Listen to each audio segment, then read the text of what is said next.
Bonjour à tous et bienvenue dans notre nouvelle vidéo. Au micro, vous avez Nakis. Aujourd'hui, nous allons vous parler des associations LGBTIQ. Et je vous retrouve juste après ce jingle. Jeune Africa,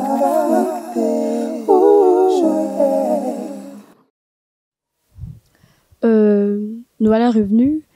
Ici sur mon plateau, je suis pas seule, je suis accompagnée de mon invité qui est là, auquel je vais demander de se présenter lui-même. Bonjour. Bonjour. On peut savoir votre nom et ce que vous faisiez déjà? Mon nom c'est Skili Kepna. Je suis activiste pour la cause LGBT et je suis le fondateur de Journalissime et son actuel président. D'accord, merci beaucoup. Aujourd'hui, comme je venais de dire, nous parlons des associations LGBTI. Comme nous le savons bien, nous voyons de personnes lesbiennes, gays et tout consorts. Nous ne savons pas où ces personnes cumulent un peu ces modes de vie et tout consorts. Comment est-ce qu'ils vivent ensemble, entre eux aussi au niveau de la société. Et ensemble, avec mon invité, nous allons vous montrer comment est-ce que ces personnes vivent et tout consort. J'aimerais savoir quelle était votre motivation de pouvoir créer une association. Bon, moi je venais de finir mes études. J'ai toujours été baigné dans le monde musical, au fait, depuis tout petit, je faisais de la musique. À part la musique, je faisais aussi des études d'informatique. Et je venais de finir mes études en conception de systèmes d'information. Et c'était pendant plus ou moins cette période-là que je venais de faire mon coming out. Je n'avais pas fait mon coming out comme tel, j'ai été outé. Mais bon, déjà, à l'époque, je crois que je pouvais avoir... c'était en 2012. Je ne sais plus quel âge j'avais. Mais bon, j'étais quand même assez jeune. Je crois que je devais avoir 25 ou 26 ans.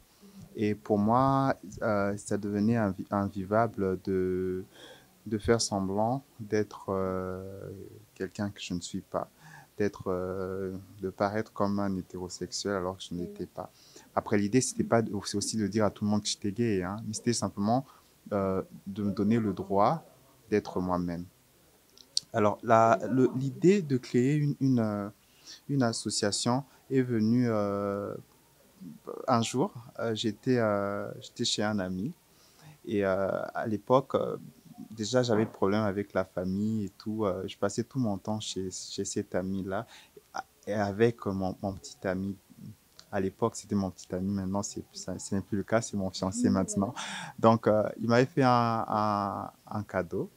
Le cadeau, c'était une conception du magazine où il y avait moi qui portais un enfant. Et sur ça, je me suis dit, moi, mais il n'y a pas à Kinshasa un magazine qui parle comme ça des personnes LGBT au fait. Et ça aurait été cool parce que moi j'aimerais bien qu'on parle de nous positivement, parce qu'à chaque fois qu'on parle de nous dans les médias et que ça soit écrit ou dans les réseaux sociaux ou à la télévision, à la radio, c'est toujours de façon négative. Mais pourtant, il y a des choses que l'on vit qui ne correspondent pas aux clichés que les gens se font de nous. Alors, ce que je voulais au départ, c'était de créer un magazine où on pourra parler des questions LGBT, mais de façon non péjorative, de façon correcte. Voilà. Et alors, je crois, en décembre 2012, j'ai réuni des jeunes LGBT, c'était des jeunes gays au fait, pour qu'on crée donc cette idée de magazine. Et c'est là que le nom de Journalissime est venu aussi. Donc au départ, c'était pas une association. Au départ, c'était un groupe de jeunes qui voulaient créer un magazine. Voilà. Et progressivement, l'idée de magazine a grandi jusqu'à se transformer en mouvement. Et le mouvement s'est transformé en association. Merci. Vous avez parlé ici pendant, vous êtes en train de dire que vous avez eu à faire des documents et tout qu'on sort. Est-ce que l'État a été d'accord d'accepter comment dire, la pensée dont vous étiez en train de ramener cette association? Bon, il faut dire qu'en RDC, toute association, maintenant c'est un peu difficile de créer des associations parce que ça traîne au niveau administratif. C'est pas seulement sur la question LGBT, hein, sur toutes les associations, c'est difficile d'avoir des papiers. Le F92, c'est un peu plus facile, mais les autres papiers, c'est un peu plus difficile. Peut-être qu'avec le temps, ça va se formaliser. Mais n'empêche qu'il y a eu quand même un problème parce que l'État, si on peut dire, on a été conseillé par nos juristes de ne pas comment dire, utiliser explicitement le terme gay, lesbienne, hein, et de se centrer plus sur la question parler plus des jeunes. Et pour nous, c'était pas un problème parce qu'au fond, c'est ce qu'on faisait au fait. Parce que quand on y pense, Genialissime, c'est une association, certes pro-LGBTI, mais nous, on milite pour un monde inclusif où qu'importe qui tu es, gay, LGBT ou pas, Mkongo, Mswahili, ou que tu sois pygmée, à partir du moment que, comment dire, que pour une raison ou une autre, tu n'es pas complètement accepté dans la société. Nous, on travaille pour que on arrive à cette société-là qui accepte tout le monde et qui respecte les droits humains de tout le monde et qui respecte l'humanité de chaque personne. Voilà. D'accord, merci beaucoup. Tout à l'heure, nous allons écouter l'élément qui a été réalisé par un de nos reporters. Comme ça, on va revenir. D'accord. Jeune Afrique,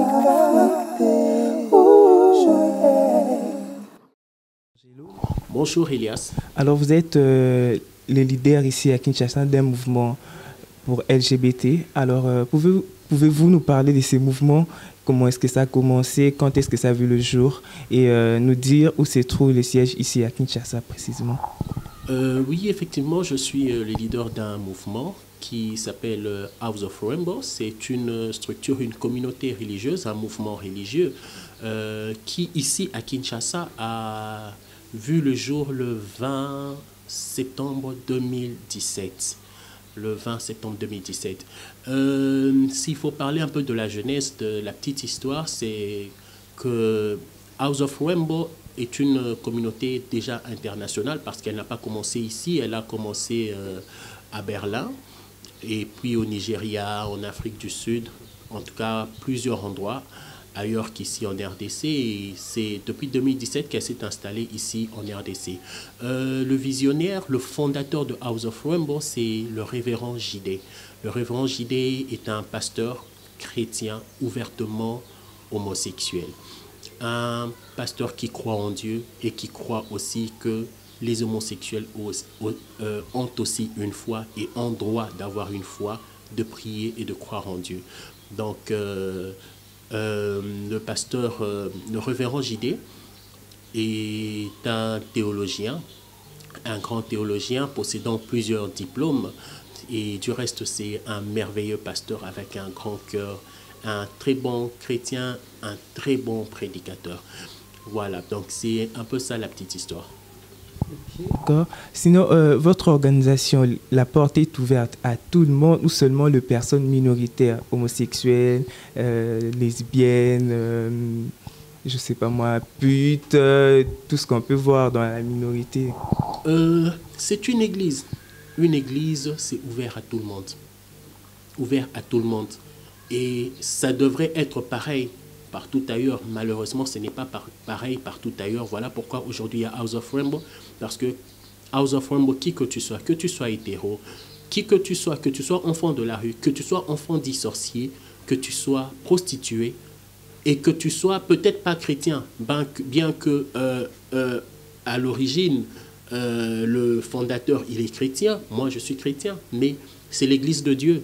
Et je pense que Dieu, il n'est pas un Dieu que pour les chrétiens, il est un Dieu pour toute l'humanité. Donc, que tu sois musulman, peut-être que tu as été discriminé dans ton église, tu peux venir à House of Rainbow, tu vas prier ton Dieu sans discrimination, loin de toutes sortes de stigmatisation et consorts, que tu sois bouddhiste, qui que tu sois, quelle que soit ta religion, tant que tu crois en Dieu, tant que tu crois en Dieu, tu peux venir prier avec nous parce que nous croyons en Dieu. Nous avons peut-être des convictions différentes, mais je crois qu'il y a un seul Dieu et que nous pouvons trouver un terrain d'entente et que c'est ça l'essentiel. Nous croyons tous en Dieu. Il n'y a qu'un seul Dieu et c'est lui notre Père à tous. Et rien que ça, c'est déjà une raison pour que nous arrivions à nous entendre, à nous mettre ensemble et prier ce Dieu-là ensemble.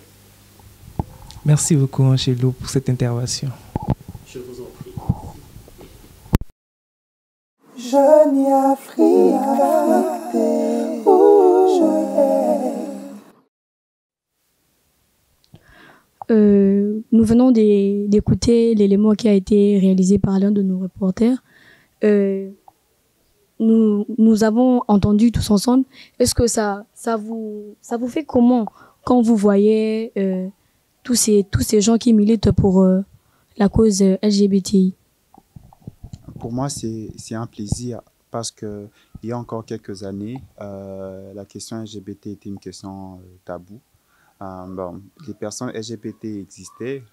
Je veux dire, les générations plus grandes que nous, eux, ils avaient cultivé, l'idéologie de se cacher. Se cacher pour se protéger. Et c'est quelque chose que moi je respecte, hein, mais je pense que la nouvelle génération, donc notre génération, est beaucoup plus revendicateur et voir qu'il y a de plus en plus d'associations, pas qu'ici à Kinshasa, mais un peu partout en RDC, qui ouvrent le débat et qui apportent leur pierre d'une façon ou d'une autre. D'accord, merci beaucoup. On va écouter l'un de nos éléments, comme ça on va revenir tout à l'heure. Jeune Africain, où je vais. Le mouvement LGBT désigne l'ensemble de mouvements et actions individuelles ou collectives qui cherchent à faire évoluer la perspective sociale des minorités sexuelles, de l'homosexualité, de la bisexualité et de la transidentité. Un objectif est souvent avancé par ce mouvement est l'égalité des droits civils et sociaux pour les personnes LGBT. Parfois, la construction de communautés LGBT ou la libération de l'ensemble de la société, la biphobie, l'homophobie et la transphobie. Il n'existe pas d'organisation ou regroupement LGBT et de nombreuses structures existent dans de différents pays à travers le monde.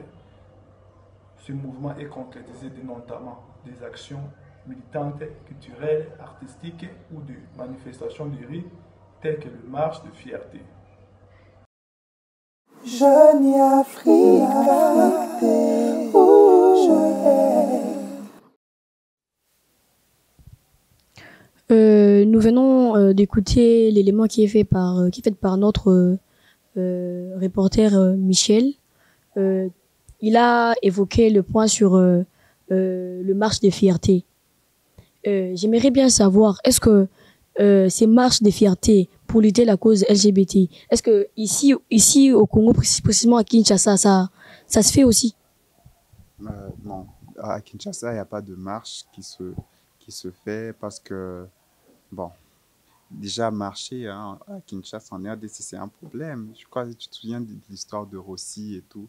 Tout type de marche qui revendique quoi que ce soit est souvent mal vu par le gouvernement et souvent très mal encadré au fait. La marche, je crois que c'est pas une on dit quoi, une culture hein, qui arrive à s'imposer sans faire des dégâts en RDC au fait. Comment est-ce que les personnes LGBTI revendiquent leurs droits auprès de la société, ici précisément à Kinshasa? Pour les personnes lambda, qui ne sont pas forcément des activistes, ils le revendiquent en étant eux-mêmes. Tu trouveras des personnes LGBTI hein, qui assument leurs différences, leur orientation sexuelle, l'identité du genre. Et ça, c'est une façon de revendiquer. C'est pour dire que toi, société, tu ne veux pas que j'existe, mais je me fous de toi, j'existe malgré toi. Tu vois, c'est un peu ça. Mais à part ça, il y a des activistes qui font beaucoup d'actions, en fait. Je vois de plus en plus dans les réseaux sociaux, des jeunes prendre la parole, dénoncer des choses. Et après, il y a, quand on vient de parler des associations, il y en a de plus en plus qui font des actions multiples. Ça, c'est une façon de revendiquer, c'est une façon de faire avancer les choses.